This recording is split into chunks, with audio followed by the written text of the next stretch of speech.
Sir, ಈಗ ಮುಸ್ಲಿಮರ ಕಂಡ್ರೆ ಇವರಿಗೆ ಭಯನಾ ಅಥವಾ ಇದು ಪ್ರೀತಿನಾ? ಯಾಕಂದ್ರೆ ಅವ್ರು ಅರೆಸ್ಟ್ ಮಾಡದೇ ಇರೋದು ವಿಚಾರ ನೋಡಿ. ಮುಸಲ್ಮಾನರದ್ದು ನೀವು ಯೋಚನೆ ಮಾಡಿ, ಇಡೀ ಇತಿಹಾಸ ತೆಗೆದು ನೋಡಿ. ಮುಸಲ್ಮಾನರಲ್ಲಿ ಸಾಹಸಿಗಳು ಅಂತ ಯಾರಿದ್ದಾರೆ? ಆ ಶೌರ್ಯವನ್ನು ಪ್ರದರ್ಶನ ಮಾಡಿದವರು ಯಾರಿದ್ದಾರೆ? ಮುಸಲ್ಮಾನರದಲ್ಲಿ ಇವತ್ತು ಈಗ ಚಾವಾ ಅಂತ ಒಂದು ಸಿನಿಮಾ ಬಂದಿರುವಂಥದ್ದು ನೋಡಿ, ಶಾಮಾಜಿ ಮಹಾರಾಜರದ್ದು. ಟ್ರ್ಯಾಪ್ ಮಾಡೋದು, ಅವ್ರನ್ನ ಹಿಡಿಯೋದು, ಚಿತ್ರಹಿಂಸೆ ಕೊಡೋದು. ಕ್ರೌರ್ಯಕ್ಕೂ ಶೌರ್ಯಕ್ಕೂ ಬಹಳ ವ್ಯತ್ಯಾಸವಿದೆ. ಮುಸಲ್ಮಾನರಲ್ಲಿರೋದು ಕ್ರೌರ್ಯ ಮಾತ್ರ, ಶೌರ್ಯ ಅವರ ಹತ್ರ ಇಲ್ಲ. ಶೌರ್ಯ ಇರುವಂಥದ್ದು ಶಿವಾಜಿ ಮಹಾರಾಜರ ಹತ್ರ, ರಾಣಾ ಪ್ರತಾಪ್ ಹತ್ರ, ಹಿಂದೂಗಳ ಹತ್ರ, ರಾಜ ಮಹಾರಾಜರ ಹತ್ರ ಶೌರ್ಯ ಅನ್ನೋದಿತ್ತು. ಮುಸಲ್ಮಾನ ರಾಜರ ಹತ್ರ ಇದ್ದಿದ್ದು ಕ್ರೌರ್ಯ. ಇನ್ನು ಅವ್ರನ್ನ ಫಾಲೋ ಮಾಡೋವಂಥವ್ರು ಅವ್ರ ಹತ್ರ ಕ್ರೌರ್ಯ ಬಿಟ್ಟರೆ ಶೌರ್ಯ ಯಾವತ್ತೂ ಇರಲ್ಲ.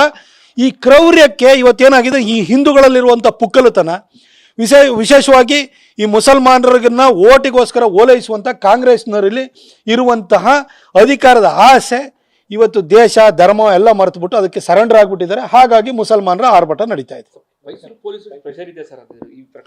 ಈ ಹೋಮ್ ಮಿನಿಸ್ಟರ್ ಬಂದಾದ ನಂತರ ಅರೆಸ್ಟೇ ನಿಂತೋಯ್ತು ಅಂತ ಹೇಳಿದ್ರೆ ಯಾರಿಂದ ಪ್ರೆಷರ್ ಇದೆ? ಹೋಮ್ ಮಿನಿಸ್ಟ್ರಿಂದಲೇ ಪ್ರೆಷರ್ ಇರೋದು, ಸಿದ್ದರಾಮಯ್ಯನವರಿಂದ ಪ್ರೆಷರ್ ಇರೋದು. ನಮ್ಮ ಪೊಲೀಸರು, ಕರ್ನಾಟಕ ಪೊಲೀಸ್ ಇದೆಯಲ್ಲ, ಇಡೀ ಇಂಡಿಯಾದಲ್ಲಿ ಬೆಸ್ಟ್ ಪೊಲೀಸ್ ಫೋರ್ಸ್ ಇರೋವಂಥದ್ರಲ್ಲಿ ನಮ್ಮ ಕರ್ನಾಟಕನೂ ಕೂಡ ಒಂದು. ನಮ್ಮ ಪೊಲೀಸರಿಗೆ ಅಷ್ಟೊಂದು ಶಕ್ತಿ ಇದೆ, ಕಾರ್ಯಕ್ಷಮತೆ ಇದೆ.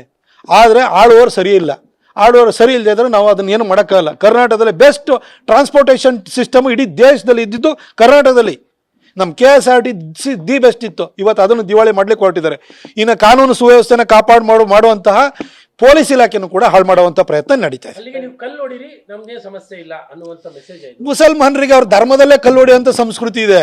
ಅದು ಕಲ್ಲು ಕಾಬಾದಲ್ಲಿ ಹೊಡಿಬೇಕೇ ಹೊರತು ಕರ್ನಾಟಕದಲ್ಲ ಅನ್ನೋ ಮೆಸೇಜನ್ನ ಆಳುವ ಸರ್ಕಾರ ಕೊಡಬೇಕಿತ್ತು. ಆದರೆ ಕಲ್ಲು ನೀವು ಅಲ್ಲಿ ಮಾತ್ರ ಅಲ್ಲ, ಇಲ್ಲೂ ಹೊಡೀರಿ ಹಿಂದೂಗಳ ಮೇಲೆ ಅಂತ ಹೇಳ್ಬಿಟ್ಟು ಫ್ರೀ ಪರ್ಮಿಟ್ ಕೊಟ್ಟಿದ್ದಾರೆ.